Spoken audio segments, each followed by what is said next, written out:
race marked this Derby Day in London, which was on 1940, marked the phrase, the close of the London phase of the political narrative in the British Empire. Garvey, a Jamaican activist, a founder of the Universal Language Improvement Association, UNI, had become one of the most influential figures of the global nationalization after World War I. At his case, UNI mobilizing especially in the United States.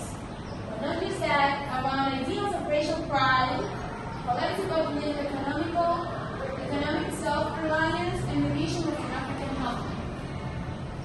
Just to continue, the British nationality, which was on 1948, and racialized immigrants.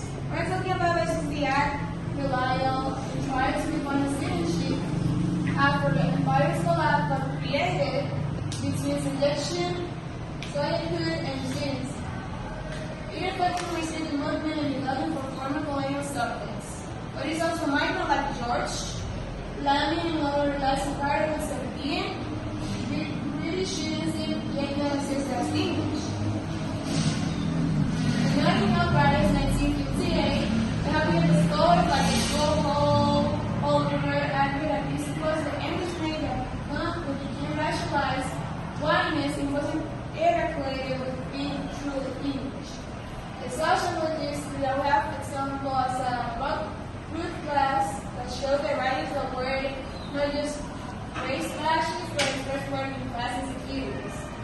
At the same time, we have the black migrants begin to forget new Caribbean, and we also have foreign entities that are born in England at landing lately.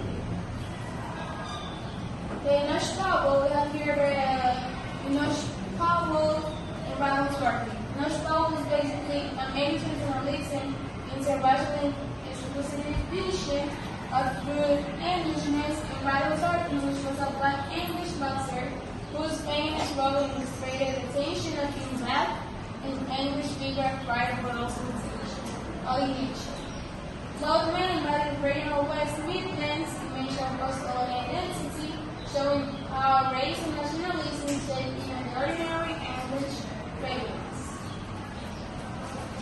From empire and post-colonial England, we have here in this great intellectual organizational convention as Gordy and their contemporaries helped guide England amid open concepts from empire to a post-colonial society.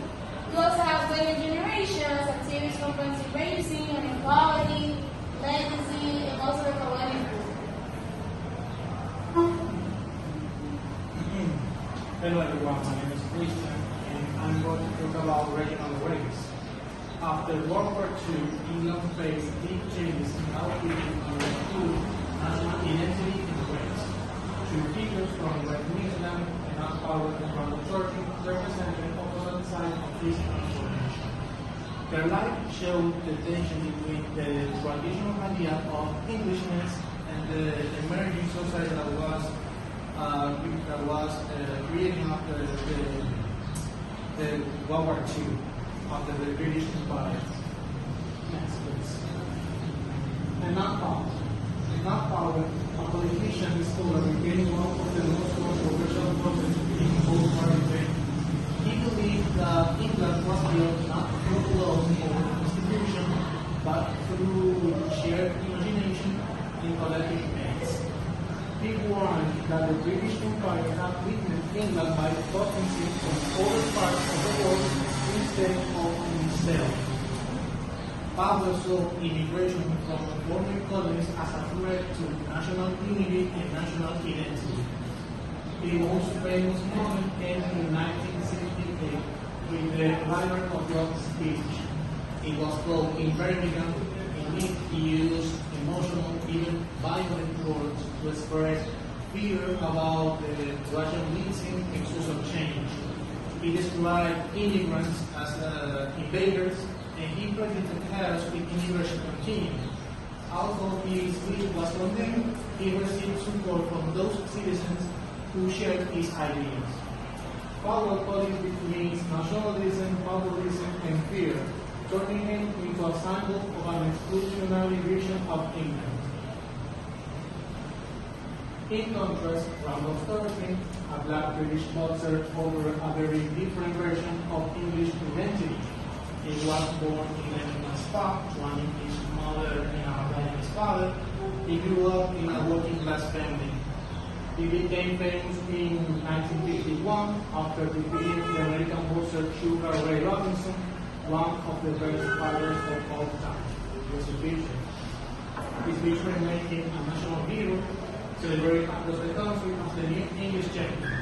And for a brief moment, it seemed that a black man could be fully accepted as English. However, his parents also revealed the limit of that acceptance. When he traveled to the United States for a rematch with Robinson, he faced the deep reason and cultural isolation. When Robinson defeated him, and when he returned to England, he was struggling with financial problems and depression. His career declined quickly, and finally he took his own life in 1966.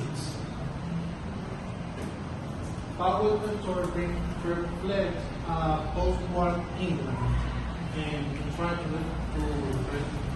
define itself after the end of the British Empire. Powell used the fear of difference to give a political message, and Thornton the possibility of a new England born for empire generation. There's only reveal a nation copied with the past and the future, the exclusion and inclusion. Together, they show how race, religion, and memory shape the recognition of Englishness. To conclude the general subject, the transformation of England was complex and full of tension. The lives of Gary James Powell Thornton show how race and immigration shaped the meaning of Englishness, and thanks to the experience, a new England was born, more aware of its past and more open to different cultures. Thank you so much.